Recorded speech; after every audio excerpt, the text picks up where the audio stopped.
Okay, so for our first video, we're going to do continuous functions. This will kind of piggyback on what we worked on in class a little bit yesterday. But what we'll do is, like I said, the notes that you've been given, I'm not going to write down every single thing, so just follow along. If you need to backtrack, go back, you can. If you need to stop or pause the video, you can. But anyway, let's just take into account, first off, that continuous functions are going to play a really big role throughout most of our studies when we're applying calculus to this class. Basically what I want to establish or discuss with you guys is that a function, I could tell you what a function is or what a function isn't, but basically a function is continuous if the graph of a function doesn't have the four things we're about to list. So if it has these things, it is not continuous. So a continuous function will not have holes, it will not have gaps, it will not have jumps, and it also will not have breaks, and it will not break. So like I was saying, if it does any of these things, if it has a hole, a gap, a jump, or a break, we can just say that those functions have discontinuity, or they are discontinuous, or they have discontinuity where there's a hole, a gap, a jump, or a break. But regardless, a function is only continuous if it does not have these four things. If it does have these four things, it is discontinuous. So let's draw figure 39 really quick, and let's kind of look at some examples really quick. So just a rough sketch of a function. It doesn't really have to be extremely accurate, just kind of try to make things lined up the way they are.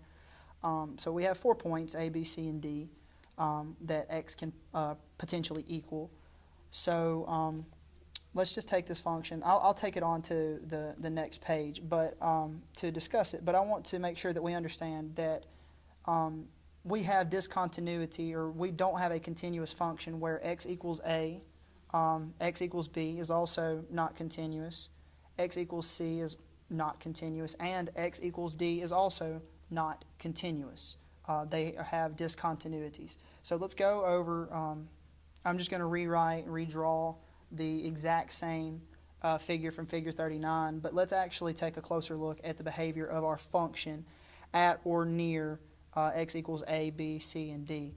The first thing we need to know is that the function, or f, our function, is not defined at x equals A.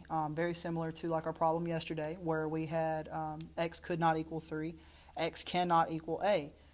It's not in the domain of our function, so that results in a hole. So that's how we would define what a hole would be in a function. The next thing we want to look at is look at the value of our function at b, also known as f of b. It is not equal to the limit as x approaches b, so that results in what's called a jump. You can kind of look at it and see how it looks like our value jumped above, it could jump below, but we have an open circle and a dot, if you want to call it that, but basically it's discontinuous because we have a jump in the graph of our function f where x equals b.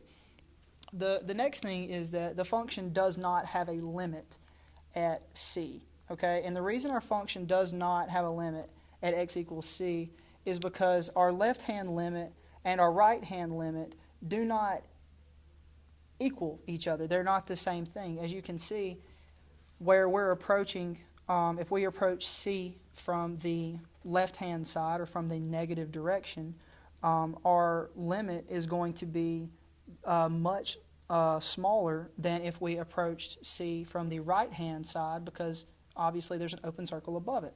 So don't get caught up in whether or not it's filled in or not. Simply stated, our limits aren't the same when we approach it from the left-hand side or the right-hand side. So that being stated, they're not equal, so that results also in a jump in our graph, or a jump in our graph where x equals c, very similar to b. The last thing we want to look at is our section where x equals d. And we realize that at x equals d, a lot of you know that's called an asymptote, but it's also called a break. And basically, when there is a break, we understand that our function will never truly cross that boundary that is set up by D. So those are all of our areas where there is discontinuity in our graph. However, the function f is it's discontinuous at those numbers. However, it's continuous everywhere else. So anywhere across our function on this graph, as long as it is not at points A, B, C, or D, we have a continuous function, only having discontinuity at these 4 locations. The next thing I want to look at is the continuity of a function at a number. Basically, just stating how can we understand, how can we determine if a function is continuous. So we'll say that f is continuous at a number, just any number. We'll just say x equals a. A could be any number if the following conditions are going to be satisfied. So our first condition is f of a has to equal, or it has to be defined. Our limit of our function has got to be defined. It can't be undefined. The second one simply states that our limit of our function as x is approaching a, it has to exist. Our limit has to exist. Remember how we've talked about there is a difference between being undefined, which we can see in number 1. We're just talking about our function being defined. So a function is either defined or undefined, but a limit will either exist or not exist. So for our function to be continuous at a specified number, the limit of a function that is defined has to exist as x is approaching a, or a being any number.